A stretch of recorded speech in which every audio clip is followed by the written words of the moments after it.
महत्वाची बातमी, लोणावळ्यामध्ये संध्याकाळी 6 नंतर आता पर्यटकांना बंदी असणार आहे। लोणावळ्याच्या भुशी डॅम दुर्घटनेनंतर आता प्रशासनाने हा निर्णय घेतलाय। नियमांचं उल्लंघन करणाऱ्या पर्यटकांवर आता कारवाई केली जाणार आहे। त्यामुळे आता लोणावळ्यामध्ये संध्याकाळी 6 नंतर पर्यटकांना बंदी असेल। लोणावळ्याच्या भुशी डॅममध्ये जी दुर्घटना घडली त्यानंतर आता प्रशासनाने हा महत्त्वपूर्ण निर्णय घेतलेला आहे आणि नियमांचं उल्लंघन झाल्यास पर्यटकांवर कारवाईही केली जाणार आहे। पर्यटनस्थळी सुरक्षेची सर्व व्यवस्था करा असे आदेश मुख्यमंत्री शिंदेंनी प्रशासनाला दिलेले आहेत। लोणावळ्यामधील भुशी डॅम दुर्घटनेची गंभीर दखल मुख्यमंत्री शिंदे यांनी घेतली असून राज्यातील पर्यटनस्थळी सुरक्षेच्या सर्व व्यवस्था करण्याचे आदेश त्यांनी प्रशासनाला दिले।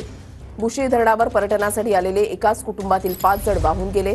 या दुर्घटनेनंतर मुख्यमंत्री शिंदे यांनी राज्याच्या मुख्य सचिव सुजाता सौनिक यांना काही महत्त्वाच्या सूचनाही केल्या।